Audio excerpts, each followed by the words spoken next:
满场地的新能源，1万台车。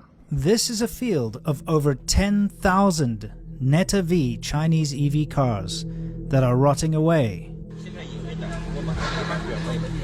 600多台啊，21年的，都是50公里以内啊，上牌新车。 And this man has just exclaimed that these BYD cars, all 2021 models, have less than 31 miles on them. Just like that field of 10,000 cars, they all have license plates on them, they're all fully registered, and they've been put away to rot.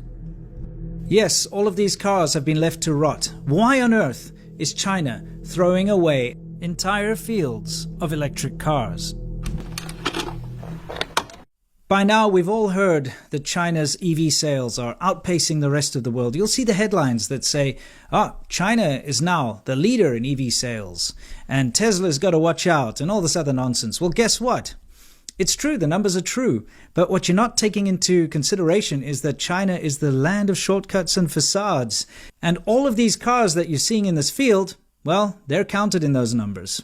Let me explain to you what's going on. See, the Neta Vs and the BYDs and the bigger brands that you see huge amounts of them just parked out to rot, well, you see, that's because they need the numbers. In order to get subsidies from the government, in order to put out the sales figures that they've sold more than Tesla and that they're leading in EV production and EV sales, they need to have these fake sales. So BYD themselves will register them and put them on the market and then claim that they've been sold. And then, of course, they've got all those excess cars and they just stick them in a field and...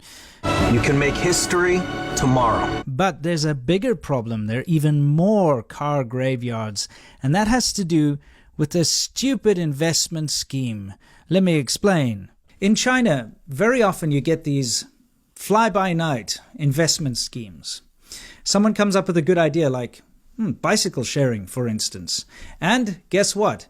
People jump on the bandwagon. They raise a bunch of investment capital. They start a company. We saw it go absolutely crazy with the shared bicycle schemes.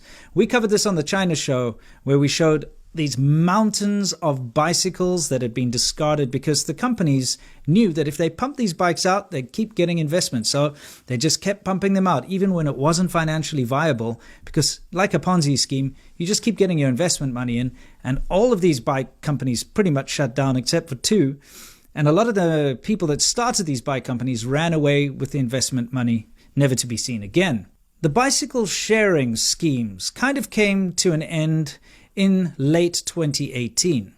And then suddenly, and because the bicycle sharing investment scheme had now disappeared, people stepped in with a new investment scheme for shared vehicles. And this time it was for electric cars. Now, there's this fantastic video, which I'm going to link below in the description. You can see it in the background here.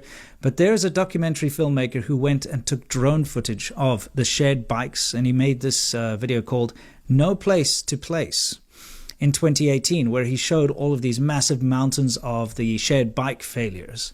But he then went in 2019 to film the fields of abandoned electric vehicles. So this is No Place to Place 2.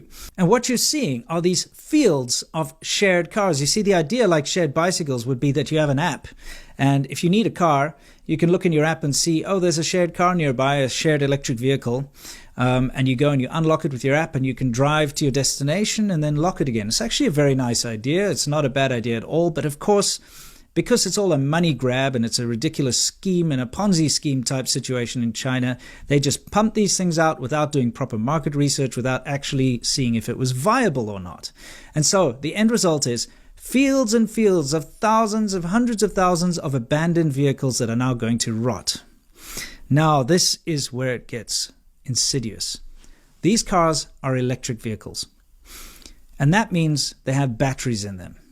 So not only have you created a lot of waste by developing cars that are not going to be used and that are going to be left to rot, I mean steel and glass and liquids and chemicals and all the rest that goes into it, but the batteries, everybody knows that these electric batteries that are used in electric vehicles are incredibly complicated and require a lot of very dangerous mining and chemical processes to create. There are human rights atrocities attached to making these batteries, if you want to look into it. Child labor, slave labor, that kind of thing. But the detriment to the earth in mining all of these chemicals and all of the materials needed to create these electric vehicle batteries is just insane. So now you've created all of this environmental damage to make these cars, and then you just let them rot in a field. And of course, now they're going to create even more environmental damage because they're going to sit there for however long with all of these chemicals and batteries in them and all the rest of it. And they're going to pollute the environment further.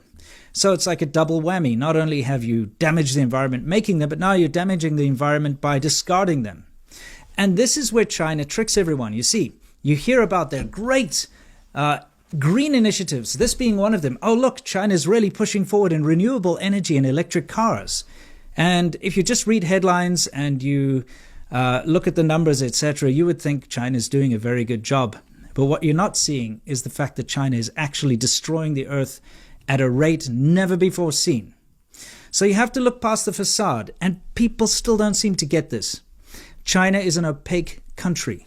They block all of this information from the rest of the world. You would not be able to just see this. If a company does something like this in the West, you bet your bottom dollar there's going to be a lot of eyes on it. A lot of big news outlets will cover this. There will be, heads will roll. People will have to reply to this. The companies would have to pay some kind of a fine for damaging the environment or for doing bad things like this, like an oil spill or something like that. We know that there are ways to deal with these things, but because we don't see these things in China, nothing gets done. These massive fields of electric cars just sit there rotting. China's green technology initiatives that you keep hearing about are mostly bullshit and a smokescreen to hide the fact that they're doing all sorts of environmental crimes. And remember, it's all about turning a profit. It's not about saving the environment or anything like that. It's a propaganda push and it's a money grab. They want your investment. They'll say, hey, look, invest in China, invest in these green initiatives. You feel good, you go and invest your money. It's being used for wasteful projects like this that really damage the earth. So think twice before investing in China.